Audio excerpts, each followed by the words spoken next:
Get your gloves and safety equipment because in this project we're exploring 5 ways to start a fire using water. Grab an old light bulb and chisel out the bottom so you can see down inside. Now pour in a bit of hot water, and when you shake it vigorously, you'll notice the white coating washes right out. After you've rinsed it a couple of times, you should have a crystal clear bulb like this. Fill the light bulb with water, cap the bottom with a balloon, and voila! You've just created a makeshift magnifying glass. Go ahead and use your liquid light bulb to focus the sunlight on a piece of newspaper. It should start smoking immediately, and just a minute later, burst into flames. Find a small dish and line it with plastic wrap in a way that takes the shape of the bowl. You can add water until the bowl is nearly full and gather each of the plastic corners at the top. This will form a little liquid pouch, and by twisting the corners together, you can seal the water inside. You've just formed a clear liquid sphere that fits in the palm of your hand. Now put the sun behind you and focus the light on a dark piece of paper. Your tinder should start smoking within seconds, and when enough embers have collected inside, you'll soon have your fire.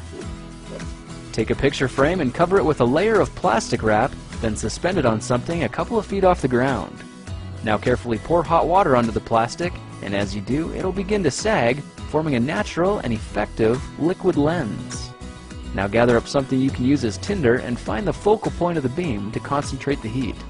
When your tinder's smoldering, set it down so that it rests in the beam, and now you can sit back and watch the elements ignite the fire for you, completely hands-free.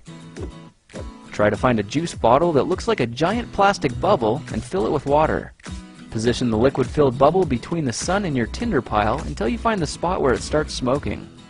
Hold everything steady so the heat will continue to build, then add something like dried grass to help you lift the pile up and blow the smoldering embers into a flame.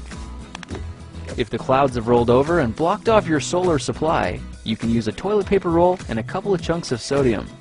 The paper roll should be cut in half with a small piece cut out of the bottom and a wad of tissue pushed into the top. We can use the lid of a jar as our starter base and cover it with 1 square of toilet paper and place the small bits of sodium in the middle. The paper roll sits over top, followed by a heavier gauge kindling like a bunch of straw or dried grass. Now carefully pour a tablespoon of water into the base and run away. In just a couple of seconds, a little flame shoots out, igniting the kindling on top. You can see how this would stoke a blazing fire in just a matter of seconds. Now every experiment has its dangers, so if you try these methods yourself, make sure you have proper safety equipment as well as adult supervision. Well, now you know 5 ways to use water to start a fire. If you like this project, perhaps you'll like some of my others. Check them out at thekingofrandom.com.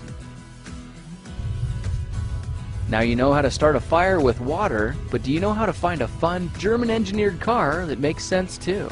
You might think it's impossible, but it's not anymore. Check out my friends at Volkswagen, who are a huge support for this video. All their new cars come with no-charge, scheduled maintenance for 2 years or 24,000 miles. This means the car you really want, the one that's a blast to drive, is also the smart choice. And now you know.